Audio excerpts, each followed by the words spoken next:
Hello மக்களே, சிவா எலி செம இன்ட்ரெஸ்டிங்காக போயிட்டுருக்கு. ரித்திகாவோட திமிருத்தனம் நாளுக்கு நாள் ரொம்பவே அதிகரிச்சிட்ருக்கு. ஒரு கட்டத்தில் நம்ம இந்திராணியை எதிர்த்து எல்லா வேலைகளும் செய்ய ஆரம்பிக்கிறாங்க. அதே சமயத்தில் இந்திராணியை எப்படியாவது உதய பெருமாள் திட்டணும் அப்படின்னு சொல்லிட்டு ஒரு செயலை செய்கிறாங்க. அதை நம்ம அயலி கண்டுபிடிச்சிடுறாங்க. ஒரு வழியாட்டி இந்திராணியை அந்த சூழ்ச்சியிலிருந்து காப்பாற்றிட்டாங்கன்னு சொல்லலாம். வீடியோக்குள்ளே போகிறதுக்கு முன்னாடி யாரெல்லாம் நம்ம சேனலுக்கு சப்ஸ்கிரைப் பண்ணி அவங்க சப்ஸ்கிரைப் பண்ணிடுங்க. அப்படியே பக்கத்தில் இருக்க பெல் ஐக்கானையும் கிளிக் பண்ணிடுங்க. அப்போ தான் நான் போடுற வீடியோலாம் உங்களுக்கு நோட்டிஃபிகேஷனாக வரும். உதய பெருமாளுக்கு ஒரு ஃபோன் கால் வருது. அதில் ஆஃபீஸ் சம்மந்தப்பட்ட ஒர்க் எல்லாம் உங்களுக்கே தரப்போகிறோம் அப்படிங்கிற மாதிரி உள்ள எல்லாமே சொல்கிறாங்க.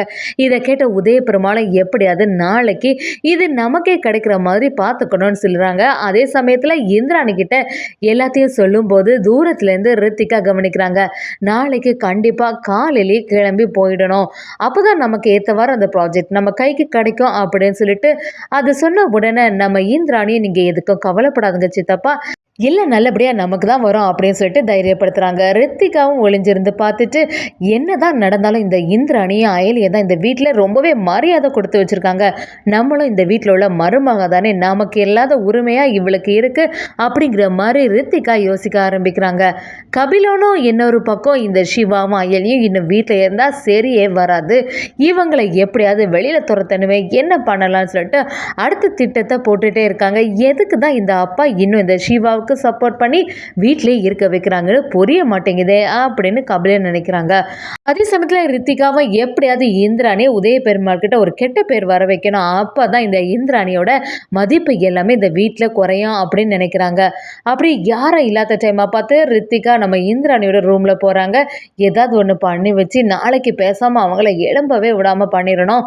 கரெக்டாட்டு என்னடா எப்போவுமே டைமுக்கு ரெடி ஆகிருப்பா, இன்னைக்கு எதுவுமே பண்ணலையா அப்படிங்கிற மாதிரி யோசிக்க வச்சிடணும் அப்படின்னு சொல்லிட்டு ஒரு திட்டத்தை போடுறாங்க. அது மாதிரி ரித்திகாவும் ரூம்லேருந்து வெளியில் வரும்போது நம்ம அயலி பார்த்துடுறாங்க. என்ன ரித்திகா இவ இதுக்கு இந்த ரூமுக்குள்ளேருந்து வர அப்படின்னு யோசிக்கிறாங்க. ஆனால் ரித்திகா கிட்ட கேட்கும்போது ரித்திகா எதுக்கு இப்போ தேவையில்லாமல் இந்திராணி அண்ணியோட ரூமுக்குள்ளேருந்து வர அப்படின்னு கேட்கும்போது ரித்திகாவும் என்னெல்லாமோ சொல்லி சமாளிக்க பார்க்குறாங்க. சும்மா தான் போனேன் அப்படின்னு எல்லாம் சொல்லி சமாளிக்கிறாங்க. ஆனால் அது அயலி நம்புற மாதிரி இல்லை. ஏதோ ஒரு காரணம் இல்லாமல் இவ எப்படி இந்த ரூமுக்குள்ளே போயிருக்க மாட்டா, எப்படி இவளால் ஏதாவது ஒரு பிரச்சனை நடக்க தான் போகுது அப்படிங்கிற மாதிரி நினைக்கிறாங்க.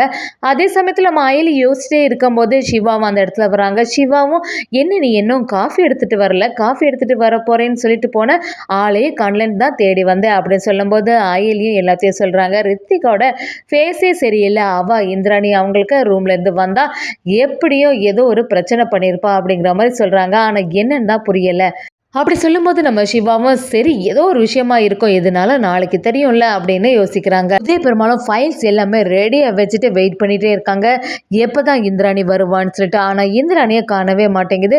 சரி பொறுமையாக இருப்போன்னு பார்த்தா இன்னும் இந்திராணி காணலே, என்ன ஆச்சு அப்படின்னு விசாரிக்க ஆரம்பிக்கிறாங்க. அங்கே இந்திராணி இன்னும் ரெடி ஆகாமல் இருக்கிறாங்க. இதை தெரிஞ்சுக்கிட்ட ரித்திகாவும் இந்திராணி வந்த உடனே என்ன நீ இதான் நீங்கள்லாம் பஞ்சலாக இருக்கதா, எப்போவுமே நியாயம் தர்மம்னு பேசிகிட்டு இருப்பீங்க, இப்போ நீங்கள் என்ன நீங்கள் தானே எப்போவுமே எல்லாரும் நான் கரெக்ட் டைமுக்கு வந்துடணும் அப்படியெல்லாம் சரியாட்டு பேசிகிட்டு இருப்பீங்க அப்படின்னு சொல்லிட்டு ரித்திகா நம்ம இந்திராணியை கேட்க ஆரம்பிக்கிறாங்க. இதெல்லாம் பார்த்துட்டு இருந்த அயலிக்கு இப்போ தான் எனக்கு எல்லாம் புரியுது, அவள் எதுக்கு அந்த ரூமுக்கு போனான்னு இப்போ தான் தெரியுது. கண்டிப்பாக இவனால தான் இந்திராணி அண்ணி இன்னைக்கு லேட் ஆனது அப்படிங்கிற எல்லா விஷயத்தையும் நம்ம அயலி தெரிஞ்சுக்கிறாங்க. அதுக்கு ஏற்றவாறு அயலி செமையாட்டு ஒரு செயலை செய்கிறாங்க. அது மூலமாக நம்ம இந்திராணிக்கு எல்லாமே தெரிஞ்சிருது. இந்திராணி ரித்திகாட்ட வந்து ரித்திகா நேற்றுக்கு நீ தானே என்னோட ரூமுக்கு வந்த, என்னோட ரூமில் வந்து ஏதோ ஒன்று பண்ணியிருக்கா, அதனால தான் எனக்கு இன்னைக்கு இவ்வளோ லேட் ஆச்சு அப்படிங்கிற மாதிரி சரியாட்டு ரித்திகாவை வெளுத்து வாங்குறாங்க. இதெல்லாம் பார்த்துட்டு இருந்த உதய பெருமாளும் சரிம்மா நமக்கு இப்போ லேட் ஆகிட்டு எதனால வந்து பார்த்துக்கலான்னு சொல்லிட்டு கிளம்பிடுறாங்க. இன்னொரு சைடு பார்த்தீங்கன்னா செல்வன் ஆகி பயங்கரமாக டென்ஷனில் இருக்காங்க. எதுக்கு இந்த சிவாவை இன்னும் இவங்க வீட்டில் இருக்க வச்சுருக்காங்க, அப்போ நிஜமாகவே இந்த சிவா அவங்களோட பையனாகி இருக்குமோ அப்படின்னு டவுட்டில் இருக்கும்போது கரெக்டாக நம்ம கபிலன் வராங்க. கபிலனும் வந்து அம்மா எப்படியும் இந்த சிவாவை வீட்டை விட்டு துரத்தணும், நாளுக்கு நாள் இந்த வீட்டில் பெரிய பிரச்சனை காரணமே அந்த அயலியும் சிவாவை தான், அவங்க மட்டும் இந்த வீட்டில் இல்லைன்னா இந்த வீட்லேயும் எந்த பிரச்சனையும் இருக்காது, நல்லது, நம்மளும் நிம்மதியாக நல்லபடியாக இருக்கலாம். ஆனால் அதை சொன்னால் யாருமே புரிஞ்சுக்க மாட்டேங்கிறாங்க. இந்த இந்திராணி அக்காவும் எதுக்கு இவங்கள இன்னும் வீட்டில் வச்சிட்ருக்காங்கன்னு புரிய மாட்டேங்குது.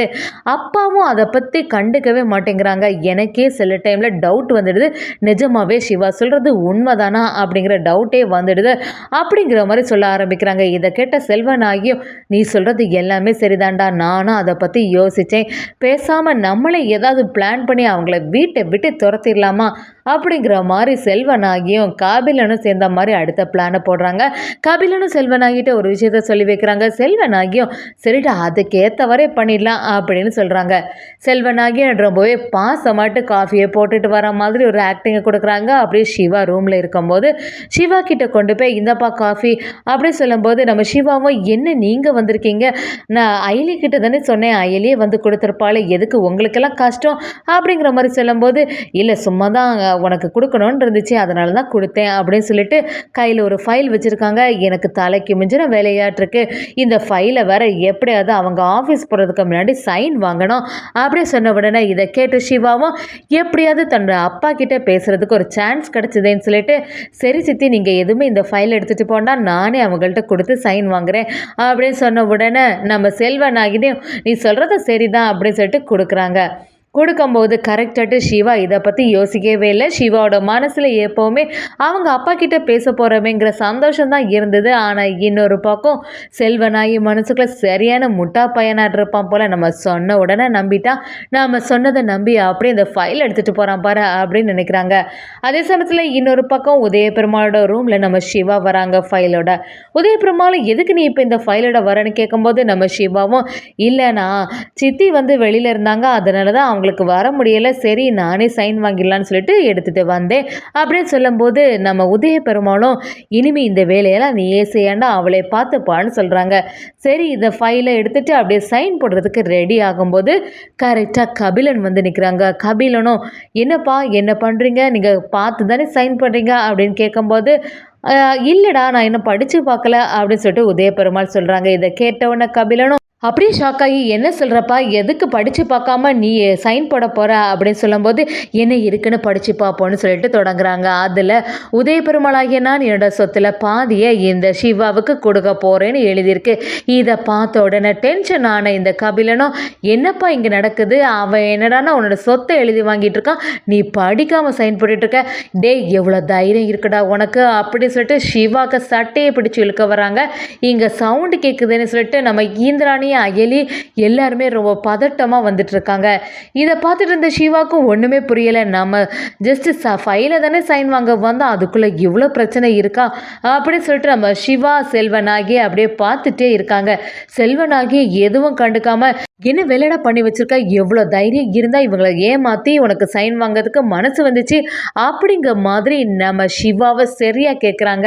நம்ம சிவாவுக்கு அந்த இடத்துல என்ன சொல்கிறதுனே புரிய மாட்டேங்குது.